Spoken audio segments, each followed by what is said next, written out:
रे गुडुआ थारी ममता करूं रे, आओ रे गुडुआ। आओ रे गुडुआ थारे खिलौने में लाया, आओ रे गुडुआ।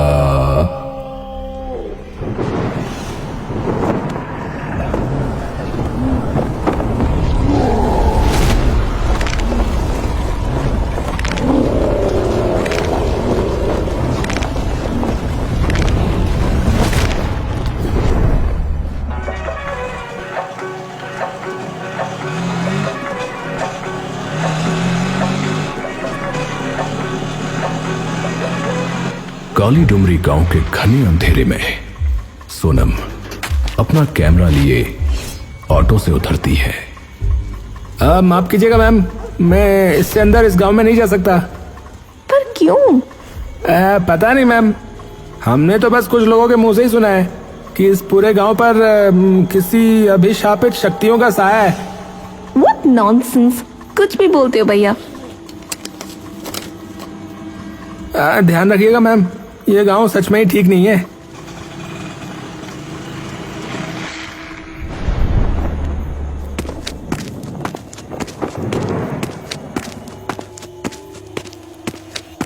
सोनम गांव के अंदर जाती है तो उसे दिखता है कि किसी के भी घर में कोई भी लालटेन या एक भी लाइट नहीं जल रही। बस सबके घर के बाहर एक दिया जल रहा है और सभी घरों के बाहर बच्चों का एक झुनझुना टंगा है और चारों तरफ सिर्फ उसी के धीमे धीमे बजने की आवाज आ रही है। ये क्या है? अभी तो बस 7 ही बजे हैं, फिर इतना अंधेरा क्यों? और ये दिए और झुनझुने?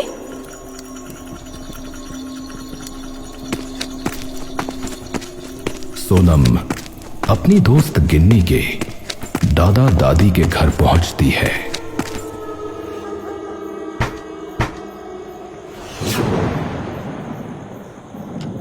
कौन? मैं हूँ दादी, सोनम, गिन्नी की दोस्त। उसने बताया होगा आपको कि मैं आने वाली हूँ।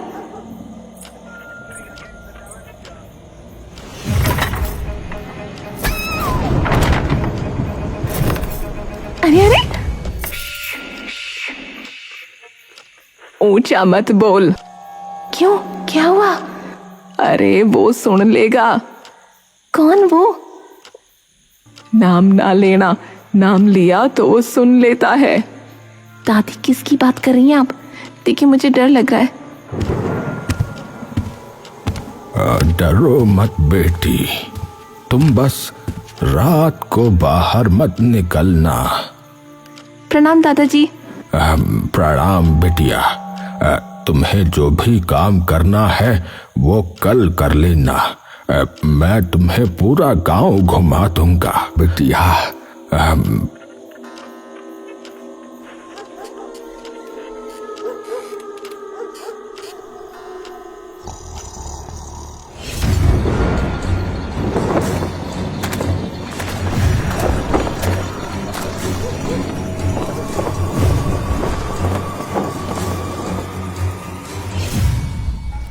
अगले दिन सोनम अपने काम के लिए दादाजी के साथ चली जाती है और कई लोगों से मिलती है। दादाजी उसे अपने एक दोस्त रामलाल के घर ले जाते हैं, जिनकी पोती कविता भी सोनम की ही उम्र की है।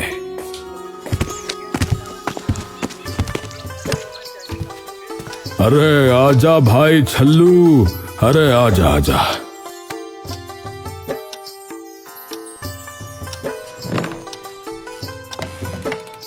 अरे भाई रामलाल, अरे सुना दो भाई, क्या हाल तुम्हारे? बस भाई कट रही है। तुम बताओ भाई, अरे ये किसे ले आए? अरे भाई, ये वो हमारी पोती है ना गिन्नी, उसकी दोस्त है।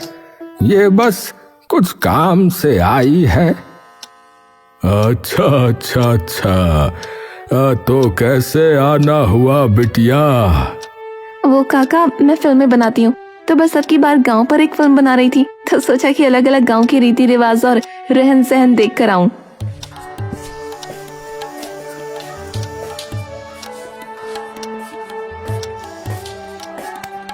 नमस्ते काका। नमस्ते कविता बिटिया, कैसी हो? एकदम ठीक हूँ काका, आप बताइए कैसे हैं? हम एकदम ठीक हैं बिटिया। इससे मिलो बिटिया, ये हमारी बिटिया की दोस्त है। हाँ, हाय दीदी। हाय।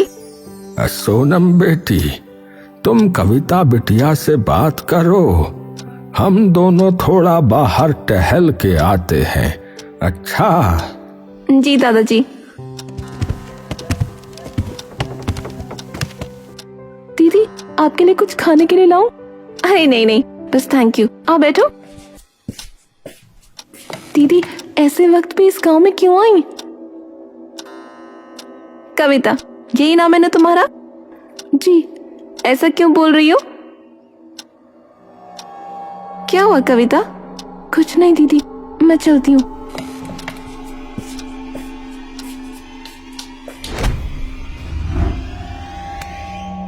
कविता, प्लीज मुझे ये बताओ, ये हो क्या रहा है यहाँ?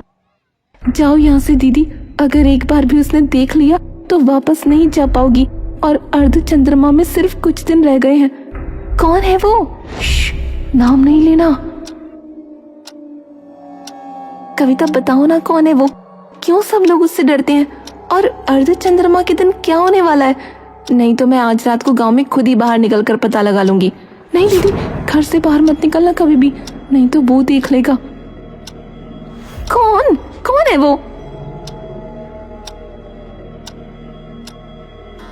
वो ही जिसने मेरे माँ बाप मुझसे छीन लिए।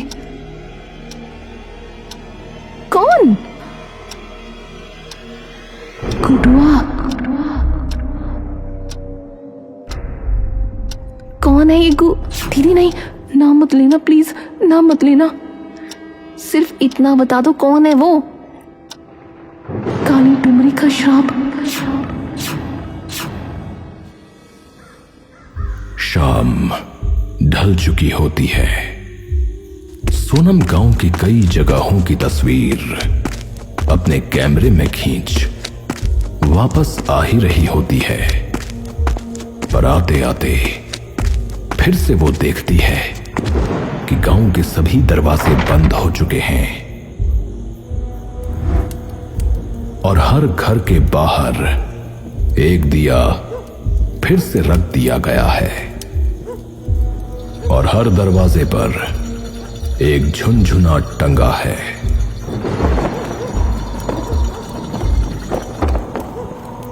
फिर वही। तभी अचानक एक बच्चे के रोने की आवाज सोनम के कानों में गूंज उठती है। सोनम अचानक से पीछे की ओर मुड़ती है, पर कोई नहीं होता, और तभी फिर से उसे एक आवाज आती है। माँ, आ गए तुम। ये क्या था? सोनम का दिल मानो उसे उस गांव से भाग जाने के लिए चीख चीख कर कह रहा था, पर फिर भी सोनम अपना सिर झुकाकर घर पहुंच ही जाती है।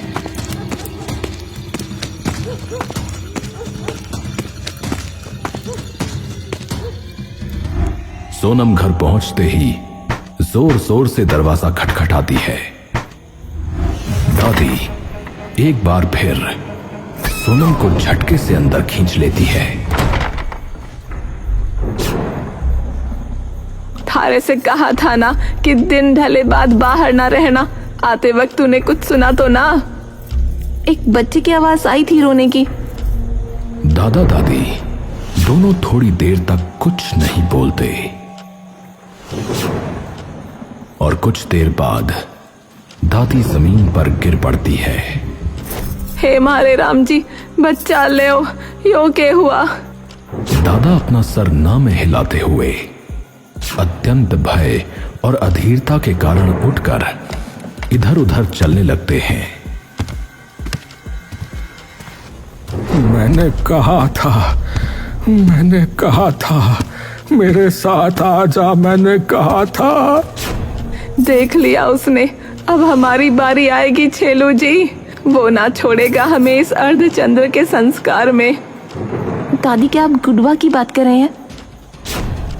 दादी मानो पागल सी हो जाती है और डर के इधर उधर भागने लगती है और फिर अचानक अत्यंत क्रोध से सोनम की ओर देखती है। क्यों हमारी जान की दुश्मन बन गई तू? क्यों आई यहाँ? तभी जोर से अचानक गेट पर खटखटाने की आवाज आती है, जिसमें से एक औरत की आवाज आती है। हमारा लाडला गुडवा भूखो है, कुछ खिला दियो। सोनम झेप कर कुछ बोलने ही वाली होती है कि दादाजी अचानक से उसका मुंह जोर से दबा लेते हैं।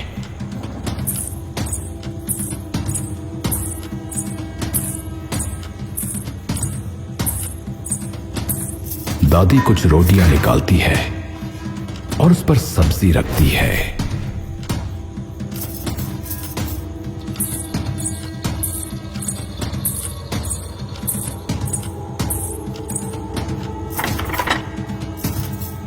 दादी दरवाजा खोलती है तो सामने का मंजर देखकर सोनम की रूह मानो शरीर से निकल जाती है।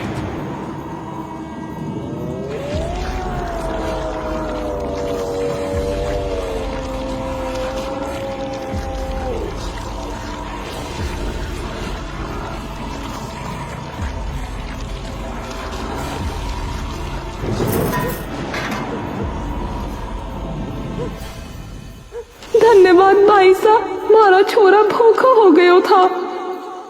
कोई बात ना भाई साहब, गुडवा राजा का पेट भरे बगैर पूरा गांव ना सोवे।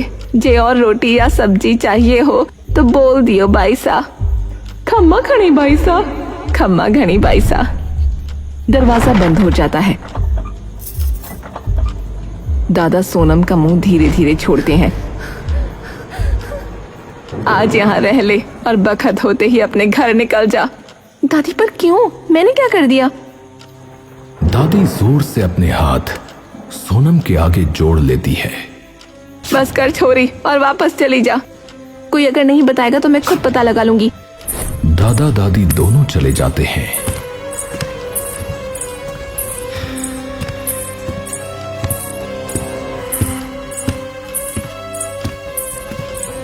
पर सोनम का मन न जाने तर्कों की किस आंधी में फंसा था। सोनम अपने कैमरे की रिकॉर्डिंग ऑन करके खिड़की खोल के उस पर रख लेती है।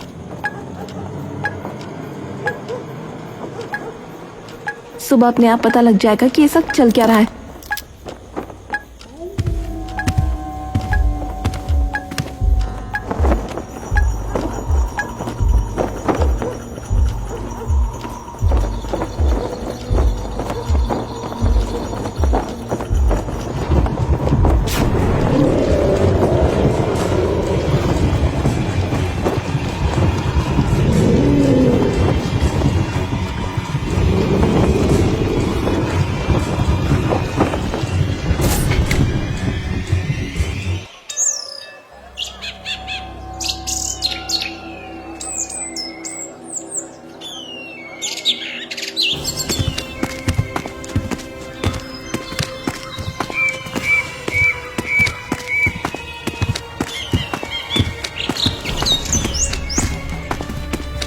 सोनम अपना बैग पैक करके अपना कैमरा गले में वापस टांग कर चल देती है।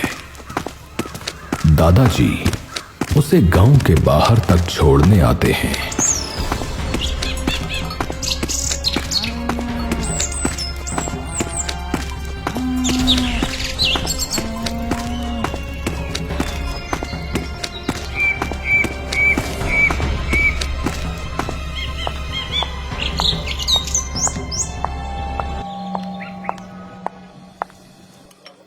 सोनम वहीं पास के किसी एक रेस्टोरेंट में जाकर बैठ जाती है। अब देखती हूँ कि है क्या ऐसा कि पूरा गांव चुप बैठा है।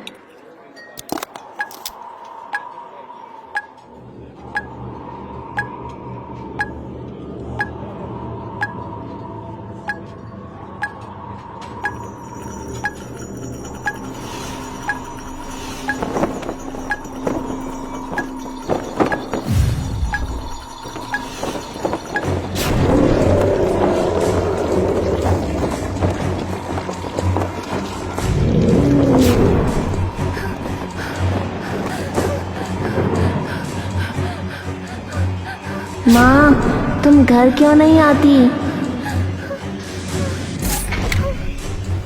उता, ये क्या हुआ?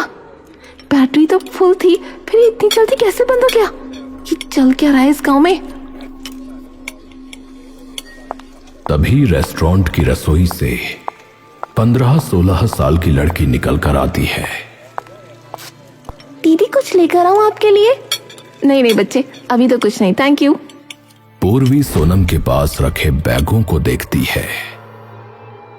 दीदी, आप काली डुमरी तो नहीं जा रहे ना? सोनम गंभीरता से पूर्वी की ओर देखती है। क्यों पूछ रही हो? दीदी, वहां मत जाना। हाँ बैठो। नाम क्या है तुम्हारा बच्चे? पूर्वी। मुझे एक बात बताओ कि पूर्वी, जी दीदी। सब लोग इतना डरते क्यों हैं उस गांव से? पूर्वी थोड़ी देर के लिए कुछ नहीं बोलती। पूर्वी, मेरी तरफ देखो। डरने वाली कोई बात नहीं है, मैं किसी को नहीं बताऊंगी, और तुम तो गांव में भी नहीं हो। पूर्वी एक गहरी सांस लेती है। दीदी, अगर आप उस गांव में गई तो वो आपको देख लेगा। कौन? गुडवा। किसी ने भी मुझे उसका नाम नहीं बताया, तुमने कैसे बता दिया? क्योंकि हम गांव में नहीं है ना दीदी, इसीलिए। अगर गांव में होते तो वो सुन लेता। और अगर सुन ले तो वो आपको ले जाएगा। कहाँ? अपने घर।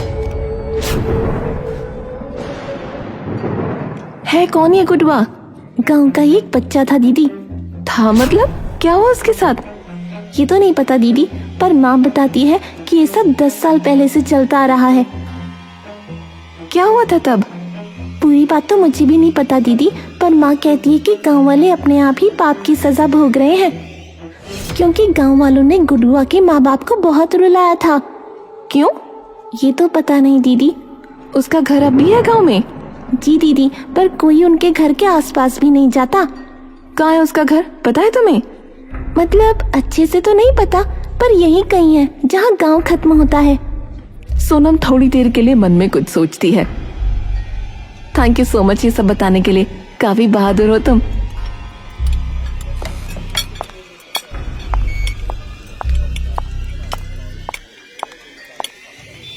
गांव के बारे में पता करने आई हूँ, तो बिना सब कुछ जाने तो जाऊंगी नहीं। अब सोनम गांव में गुडुआ के घर को ढूंढने निकल पड़ती है।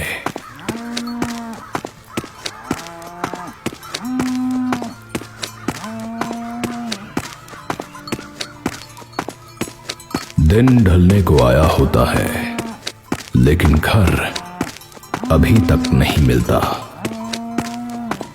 पूर्वी ने तो यही कहा था कि जहाँ गांव खत्म होता है घर वहीं है, पर गांव तो थोड़ा ही बचा है। अभी तक तो ऐसा कोई घर नहीं आया।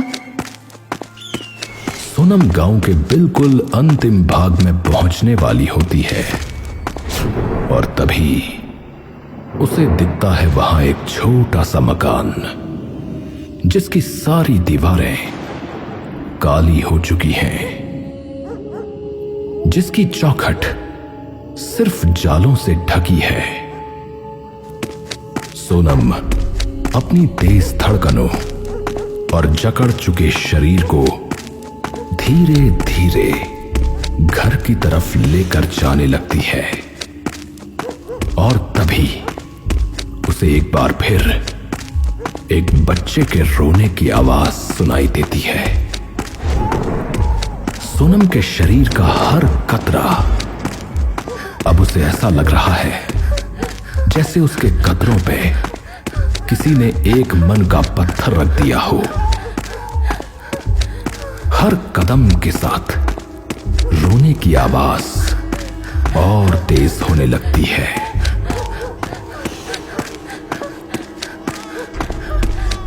सोनम घर की दहलीज पर पहुंचती है।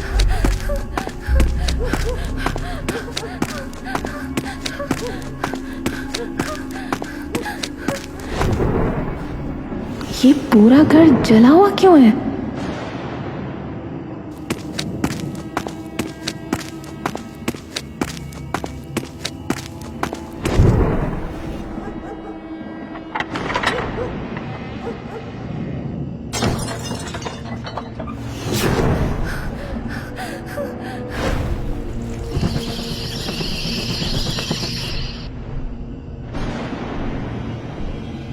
यहाँ लगता है सालों से कोई नहीं आया।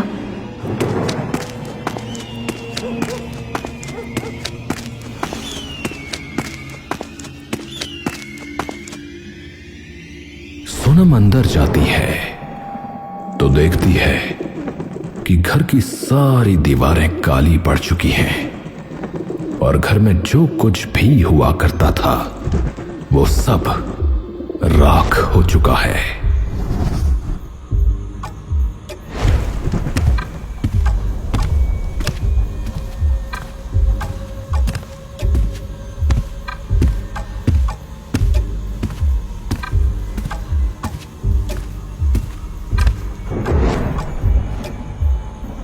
यहाँ क्या हुआ है? सोनम की धड़कनें तेज और दिल भारी होने लगता है। उसका माथा और गला पसीने से रिस रहा होता है।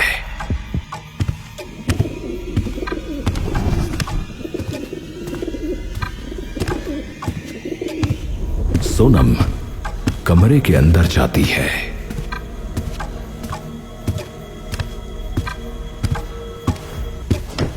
वो हर दीवार, हर जली हुई चीज को देखती है, जैसे किसी दबी हुई चीख को सुनने की कोशिश कर रही हो। इतनी खामोशी क्यों है यहाँ?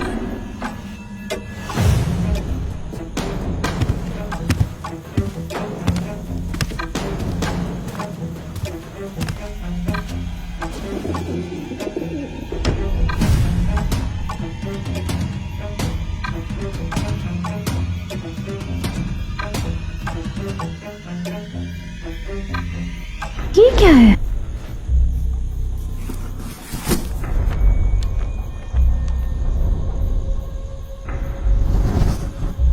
जिसे ये चिट्ठी मिले, हम नहीं जानते हम जिंदा रहेंगे या नहीं, लेकिन अगर हमारी जली हुई लाशें या हमारा खाली घर तुम देखो तो जान लेना कि हम गांव वालों के हाथों मरे हैं। हमने एक सच्चाई छुपाई थी, क्योंकि सच में यहाँ सजा मिलती है। मेरा नाम पारुल है और मैं एक ट्रांसजेंडर हूँ। मैं और मेरे पति एक दूसरे से बहुत प्यार करते हैं। हमारा 3 साल का बेटा भी है। हमारे प्यार की निशानी हमारा गुडवा। 4 साल तक हमने सब कुछ छुपा कर रखा। हम बस जीना चाहते थे, प्यार करना चाहते थे। लेकिन जब गांव वालों ने हमारी सच्चाई जानी, उन्होंने हमसे हमारी रोटी पानी छीन लिया। राशन की दुकानों से हमें निकाल दिया गया। किसी ने हमें काम नहीं दिया। कई रातें हम भूखे सोए, दरवाजे खटखटाए, लेकिन हर दरवाज़ा बंद रहा। और अब हमें खबर मिली है कि आज रात कुछ लोग आएंगे, हमें जिंदा जला देंगे। हम भाग रहे हैं अपने गुडुआ के साथ। अगर हम ना लौटे तो समझ लेना उन्होंने हमें मार दिया। हमने कोई पाप नहीं किया था, सिर्फ एक आम आदमी की जिंदगी जीना चाहते थे, और यही हमारा कसूर था। पारुल और शेखर, गुडुआ के माँ बाप। उसकी आंखों में आंसू आ जाते हैं और वो एक पल के लिए सांस रोक लेती है। उन्होंने ये सब झेला सिर्फ इसलिए? एकाएक हवा का तेज झोंका आता है। खिड़की जोर से पटकती है और वो पत्र सोनम के हाथ से उड़कर दीवार से टकराता है।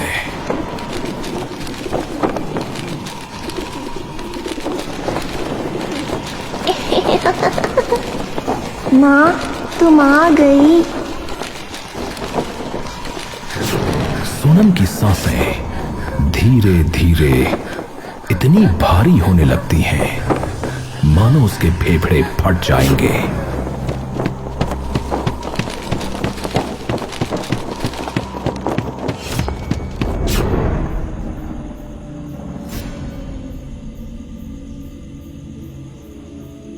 अब सोनम ये तय करती है कि वो अर्धरात्रि तक यहीं पास में रुकेगी।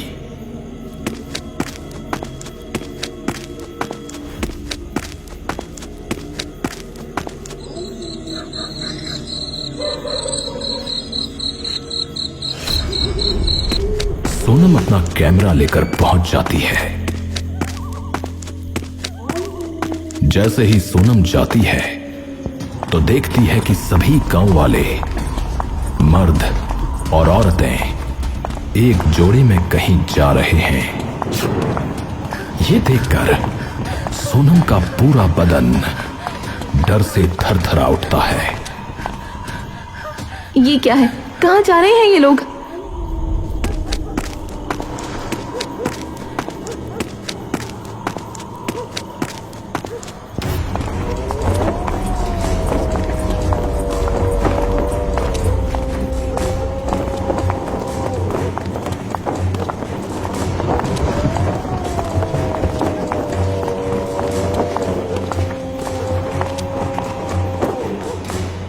सोनम उनका पीछा करते करते गांव की खाई तक पहुंचती है। आओ रे गुडुआ हमारे संग खेलो, आओ रे गुडुआ, आओ आओ रे गुडुआ, आओ रे गुडुआ हमारे संग खेलो।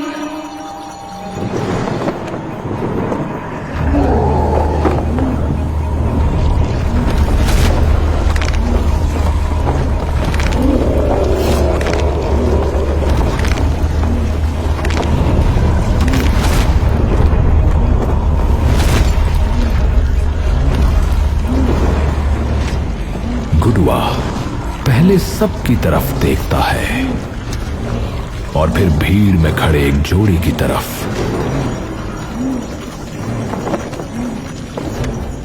अपने दोनों हाथ करता है मानो कह रहा हो कि मुझे गोदी उठा लो।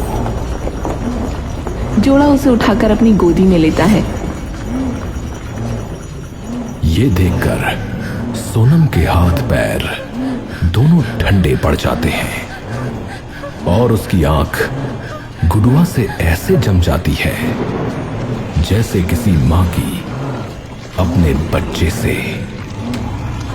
तभी गुडुआ एकदम से सोनम की ओर देख लेता है। सोनम डर के 2 कदम पीछे लेती है। गुडुआ थोड़ी देर सोनम की आंखों में देखता रहता है और तभी सोनम की आंखों से एक आंसू छलक आता है।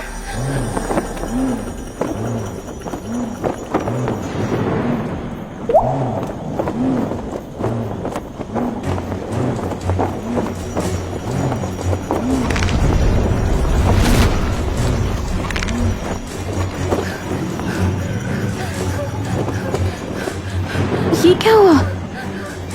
तभी सभी गांव वालों को होश आ जाता है और सभी देखते हैं कि गुडुआ बिना किसी जोड़े को लिए वापस चला गया। सभी खुश होकर झूमने लगते हैं और सोनम की तरफ दौड़े आते हैं। उन्हीं गांव वालों की भीड़ में दादा दादी भी शामिल होते हैं।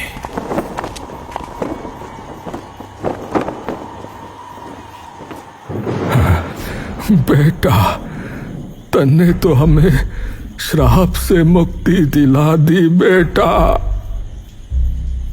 गांव वाले उसे झुककर नमन करने लगते हैं। अरे नहीं नहीं, आप प्लीज ये मत कीजिए। तभी गांव का एक आदमी जोर से खुश होकर बोलता है, अरे अरे तुम देवी हो, अरे अरे तुमने हमारी बलि छूटने से बचा ली। अरे मतलब बिटिया, वो जिसे चुनता है उसे उसके साथ जाना पड़ता है नीचे। दादाजी, मुझे अब सब सच जानना है। कौन था गुडुआ और आप सभी गांव वालों ने क्या किया उसके साथ और उसके माँ बाप के साथ? ये सुनकर सभी गांव वाले शर्म से सिर झुका लेते हैं। क्यों आप लोग वहां जाते हैं और क्यों आप लोग ये गांव छोड़ नहीं देते? हम लोग वहां जाते नहीं, उसके माँ बाप हमें ले जावे हैं अपने वश में करके, और अगर हम यो संस्कार ना करें तो वो गांव के सभी बच्चों को मार देवेंगे। एक बार उसने आपको देख लिया तो गांव के बाहर जाने का भी कोई फायदा ना है। दादाजी, मुझे सब जानना है। बेटा, यो गांव है और गांव में लोग अलग ना समझते, सिर्फ गलत समझते हैं। वो भी थे अलग जो हमें गलत लगते थे। जब सारे गांव वालों ने पता लगाया कि शेखर की बहू किन्नर हैगी, तो सब भड़क गए कि गांव के किसी आदमी ने यो पाप करने की जुर्रत कैसे की। सबको लगा कि यो गांव की बात है, पर किसी ने ना समझा कि यो तो उनकी अपनी बात है। और निकल लिए मशाल लिए हाथ में, सारे के सारे उन्हें मारने। वे घर से भागे, पर जंगल में पकड़ लिया उन्हें। अपने छोरे को भगा दियो, पर छोरे की छोटी छोटी आंखों के आगे जला दिया।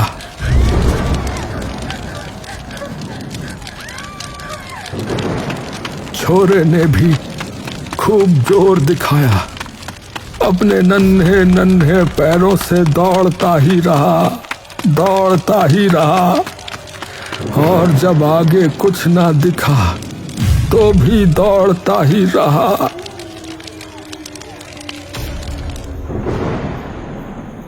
तीन दिन आवाज आई रोने की, फिर बंद हो गई। कोई कुछ नहीं बोला। सोनम चुपचाप दादा दादी के साथ उनके घर चली गई।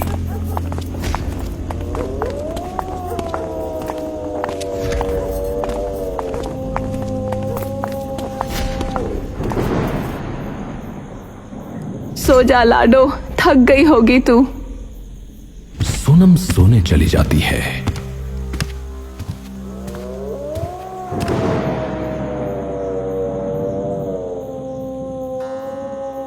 पर थोड़ी ही देर के बाद सोनम को अचानक एक आवाज आती है, माँ। और सोनम की पलकें तेज आंधी की तरह खुल जाती हैं, जिनमें सिर्फ भय है। सोनम धीरे से मुड़ती है और देखती है कि गुडुआ उसके बगल में लेटा है। माँ चलो, तुम्हें मेरी बहुत याद आ रही थी ना। तुम मुझे खिड़की से देख रही थी, मुझे पता है। और तुम घर भी आई थी ना मुझे ढूंढने।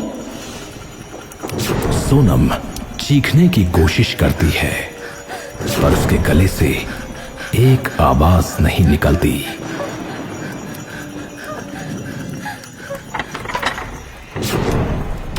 सोनम घर से बाहर निकल जाती है और दौड़ने लगती है। उसके पीछे से लगातार गुडुआ की आवाजें उसे सुनाई देती हैं। माँ कहाँ जा रही हो माँ? माँ। सोनम भागते भागते देखती है कि सामने खाई है। वो मुड़कर भागने लगती है तो फिर से उसे अपने आगे वही खाई दिखती है। चारों तरफ सिर्फ खाई। और तभी सामने से गुडुआ भी उसकी तरफ आने लगता है। चलो माँ, घर चलते हैं। सोनम डरकर खाई से कूद जाती है और तभी उसकी नींद खुल जाती है। वो चैन की 2 सांस लेती है, लेकिन फिर से उसे गुडुआ की आवाज आती है। चलो माँ, घर चलते हैं। और जैसे ही वो मुड़ती है, गुडुआ फिर से उसकी बगल में लेटा होता है। माँ चलो ना, तुम्हें मेरी बहुत याद आ रही थी ना। तुम मुझे खिड़की से देख रही थी, मुझे पता है। और तुम घर भी आई थी ना मुझे ढूंढने।